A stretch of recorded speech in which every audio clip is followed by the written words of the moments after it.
சற்று முன் கிடைக்கப்பெற்ற மிக மிக முக்கியமான செய்தி ஒன்று வெளியாகியிருக்கு. சென்னையில் போலீஸ் குவிப்பு, ஸ்டாலின் அவர்கள் கைது செய்யப்படுகிறாரா? சற்று முன் பரபரப்பு. அதாவது 2026 சட்டமன்ற தேர்தல் பிரச்சாரம் இப்பொழுதே சூடுபிடிக்க தொடங்கிவிட்டது.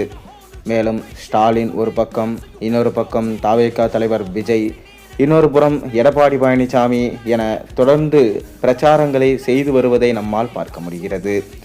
மேலும் தற்போது திமுக தலைவர் ஸ்டாலின் அவர்கள் பொம்மை முதலமைச்சராக தான் இருக்கிறாராம்.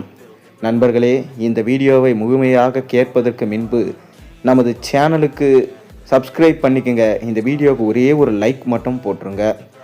அதாவது திமுக இந்த 5 ஆண்டுகளில் வெறும் ஊழலை மட்டும்தான் செய்துள்ளார்கள். சொன்ன வாக்குறுதிகளை காப்பாற்றவில்லை. பெண்களுக்கு பாதுகாப்பான மாநிலமாக தமிழகத்தை உருவாக்கவில்லை. எங்கு பார்த்தாலும் போதைப் பொருள் கலாச்சாரம் தான் தற்போது வளர்ந்திருக்கிறது.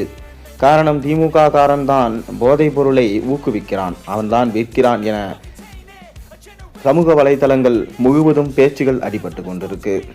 சூழல் இப்படி இருக்க, தற்போது ஸ்டாலின் அவர்களின் வசம் எந்த ஆட்சி அதிகாரமும் இல்லை.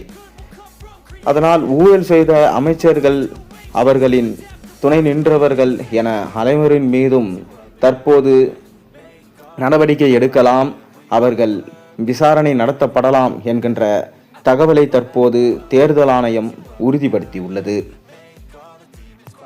மேலும் திமுகவின் முக்கிய அமைச்சராக இருக்கக்கூடிய பொன்முடி, தங்கம் தென்னரசு, KSSR ராமச்சந்திரன் போன்ற அமைச்சர்கள் மீது ஊழல் கரை படிந்துள்ளது. அதை விசாரிப்பதற்காக ஆணை பிறப்பிக்கப்பட்டுள்ளதாம். அது மட்டுமில்லாமல் ஸ்டாலின் அவர்கள் இந்த தேர்தலில் மக்களுக்கு பணத்தை கொடுத்து வெற்றி பெற நினைக்கிறார். அதை தடுக்க வேண்டும் என்பதே தேர்தல் ஆணையத்தின் முக்கிய பொறுப்பாக உள்ளது. மேலும் சென்னையில் CBI ஆபீசர்கள், மேலும் முக்கியமான துறை சார்ந்த அதிகாரிகள் சென்னையில் குவிக்கப்பட்டுள்ளதாம். மேலும் போலீஸும் குவிக்கப்பட்டுள்ளதாம். காரணம், தேர்தல் நேரத்தில் திமுக எந்த விதமான அசம்பாவிதத்தையும் செய்யக்கூடாது. திமுக தொண்டர்களும் தமிழகத்தில் எந்த அசம்பாவிதம் நடக்க விடாமல் தற்போது தேர்தல் ஆணையம் பார்த்து கொள்ளும் பொறுப்பு அவர்களுக்கு இருக்கிறதாம்.